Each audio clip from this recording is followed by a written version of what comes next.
Welcome back to the vlog. Today's episode's a great one. I start the 1-3 game quickly, go to the 2-5. I buy in for the max $300 at the 1-3 game. And the first hand I pick up, ace deuce of hearts in the cutoff.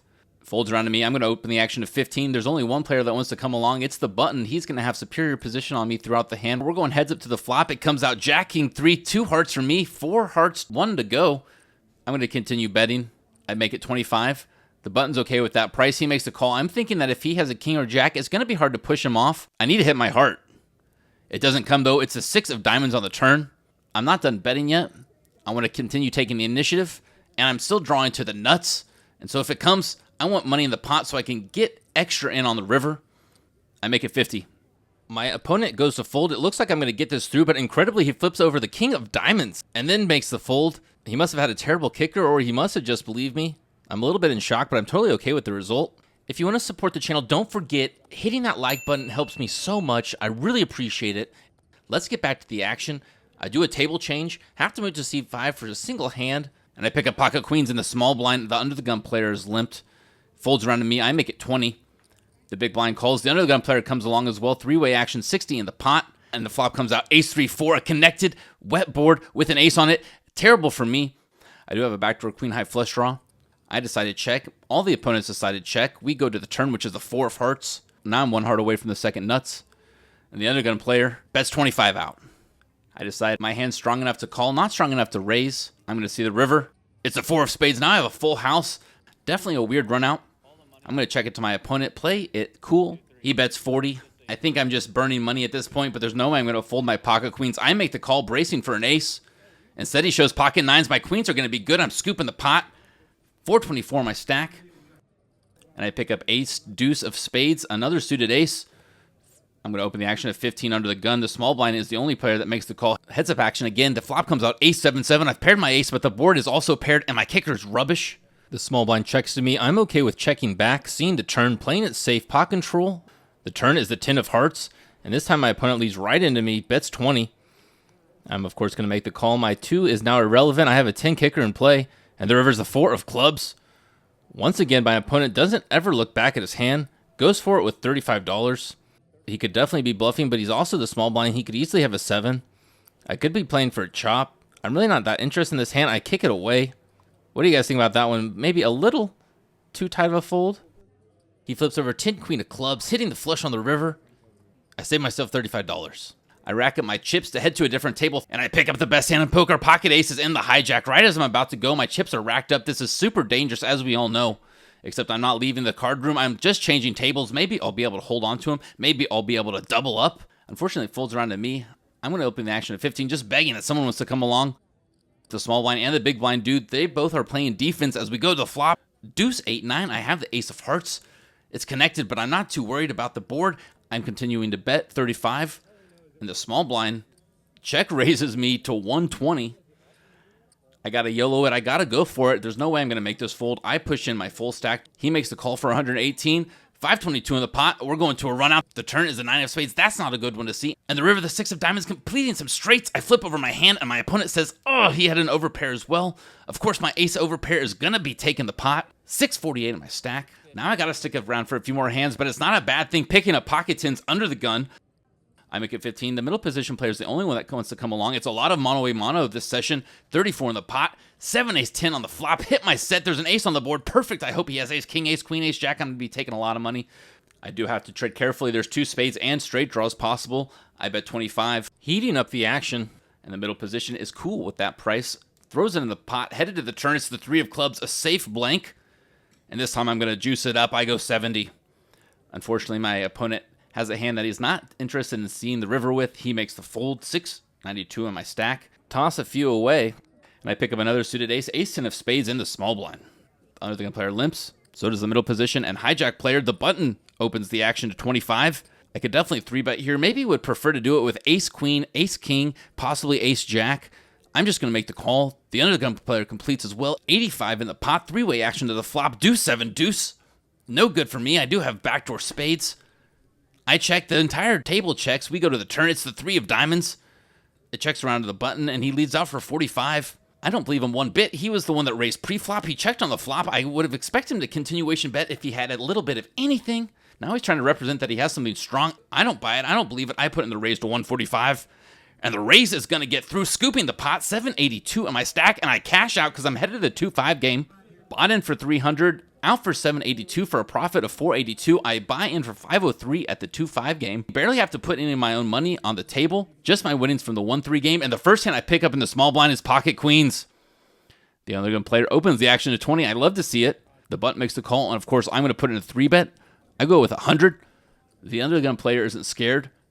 Welcome to 2-5. He makes the call, $80, 225 in the pot, heads up action.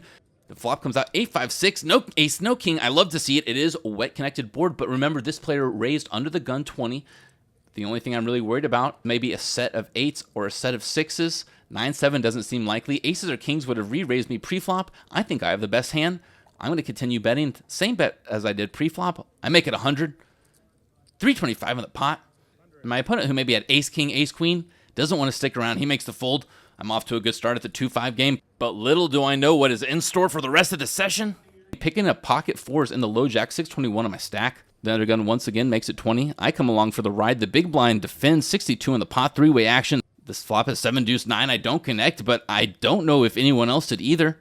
Who's betting with any of those cards in their hand? Maybe the big blind's defending and connected with his pair, but he's probably not too interested. The undergun player bets 35. I'm going to make the call. I want to see one more card. If I peel the 4, it may be a big payday for me. But it's not the 4. It's the queen of diamonds. And the other gun player wants to continue betting. He makes it 80.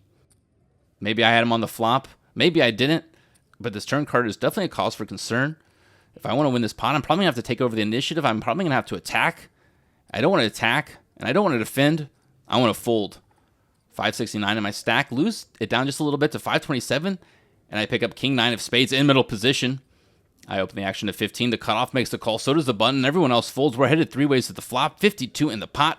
Deuce, king 9. Top 2 pair. But unfortunately, there's 3 hearts on the board. I'm going to have to navigate this carefully. Suited flops are my least favorite hand to play. I find I really get screwed over a lot. I can't be thinking like that. I have to keep my cool. I'm going to put in a bet, defend my hand, build the pot, and hopefully I hit a full house. I make it 40. Only one player wants to call. It's the cutoff. 132 in the pot. We're headed to the turn. It's the 8 of spades. Presumably a safe card. Maybe I should just check here, but I feel like I would be granting way too much free equity to my opponent if he's drawing. I have to put in a bet, and I have to size it so that if he calls and he's drawing, it's going to be a negative EV play. I bet 120 into the pot. My opponent, who I've never played with before, does something I did not expect whatsoever. And if you do not expect something at the poker table, that means you weren't prepared for it. That means you didn't calculate it into your previous decision. That's not a good position to put yourself in. He throws 1 chip and goes all in on me. 352 left in my stack. Can I get away from this? Do I want to get away from this? Let's run through what he could potentially have. Maybe he flopped a flush. If it wasn't a very strong flush, I would imagine he would raise me on the flop. There are a lot of ace-x of heart combinations, but I don't think he has a nut flush because why would he raise me now? I'm blocking pocket kings and 9s, maybe pocket deuces, maybe pocket 8s, but I don't think he'd see the turn with the 8s. I could also see queen jack, queen 10 with the queen of hearts possible. He could be bluffing me with all of his ace of hearts holdings. Maybe he's overvaluing his 9-8 that he turned. Regardless, I just don't think this is the spot where I want to put all my chips in the pot. This is going to be a tough laydown. I have top 2 and I'm about to fold. Maybe I need to rethink this. Maybe I need to find a way to call. No, I'm going with my gut. I toss the hand in, hoping that he shows, and he gives me a painful glimpse. I have to bury that one and put it behind me. My stack's down to 352. I top back off $200 more. I'm in for $703 total at the 2-5 table. And the next hand I pick up is ace 4 of spades in the hijack. The middle position player limps. So does the low jack. I'm going to open it to 20. Both the middle position and low jack players make the call. We're headed to the flop. It's ace 5-4. I flop 2 pair again. Not as good as the last hand. A straight's already possible. Hearts are on the board. And the low jack is going to donk into me for 20. Very curious, very interesting. You don't see that often. It usually means that they connected. They have a hand that they like. They want to take the initiative and control the pot. I'm not going to allow that to happen. I repop him to 75. The middle position player gets out of the way. And the low jack throws in his 55. Doesn't want to re-raise me. He just wants to see the turn. And it's the queen of diamonds. No heart comes. A pretty safe card. Ace queen gets there. The opponent checks to me. I'm going to bet for value, bet for protection. I make it 125. The low jack counts out 125, throws it in the pot, no problem. This pot is brewing. This pot is building 467 in the middle. And the river's a 6 of hearts. 7-8 gets there for the gut shot, but worst of all, it's a 3rd heart on the board. Now a flush beats me. And the low jack is going to lead out. He bets $250, about a half-size pot bet. Oh my goodness. I just went through this exact same experience on the last hand. Hearts on the board got me to fold. This time, I'm not so sure it's the right decision. I'm already a little upset that I folded the last time. Unfortunately, I'm letting that influence this time. Although they're similar hands, they're different hands. I need to be analyzing this hand and this hand only. When you think about it, all other two pairs of aces beat me. My hand is essentially a bluff catcher. And the question is he going to be bluffing me with 717 in the pot? I only have to call 250 more in order to get to showdown. And I do have quite the strong hand. My gut tells me to fold, influenced by tilt and driven by the desire for revenge and redemption, just like the Count of Monte Cristo. I make the call. My opponent flips over Jack-7 of hearts. Unfortunately, he rivered me. It makes total sense why he led out to me for value, and he got it, that's for sure. Topping off again, $280. This is the last time I'm going to be topping off tonight. In for $983 in the 2-5 game. Thankfully, I made some profits in the 1-3. What started as a fantastic session now has me in recovery mode. I wish I would have topped off for more because I pick up pocket aces in the cutoff, 375 in my stack. The low jack limps. I make it 25, and the big blind calls. The low jack comes along as well. Three-way action to the flop, 77 in the pot. And the flop comes out, deuce, ace, deuce. Flopping the full house. It doesn't get better than that. I just have to find a way to get money into this pot. I'm praying that someone has a deuce. The ace of clubs is still in the deck. I'm going to check. And we go to the turn. It's the 6 of hearts. This time the low jack leads out 65 into me. Like a tiger on the high grass. I'm staying low and quiet. I just make the call. The river comes out the 9 of hearts. Doesn't change anything. Nothing's changed since the flop. My opponent checks to me, and I'm going to go for value. I'm not going to put my entire stack in because it's hard to see what would call an all-in push. So I go with 150, and 150 is going to get called off pretty quickly. 507 in the pot. I flip over my hand. Of course, I'm scooping it. And sadly for my opponent, she was stuck with the ace of clubs, the last ace in the deck. It worked out very well for me. Scooping in the Christmas colors, stacking up my chips on the comeback already. 642 in my stack, and the next hand that I pick up is ace-queen offsuit in middle position. There's a button straddle on the pot. The under the gun player bumps it up to 30. This guy is a pretty straightforward, solid player. I'm assuming he has something good, but I just can't fold my hand. I don't want to 3-bet it. I make the call. The big blind wants to 3-bet it, though, which is a very scary proposition to begin with, but she just puts in a min-raise, and then the under the gun player juices it up to 160 total. This is too rich for my blood. I ditch the ace-queen down to 612. If you haven't subscribed, make sure you join the family, join the fun. I have a lot of great content coming. The WSOP is coming up. Let's get right back to the action. And the next hand I pick up is king, queen of diamonds, and the low jack. Folds around to me. I open it up to 20. The button's the only player that wants to call. We're headed to the flop. Heads up.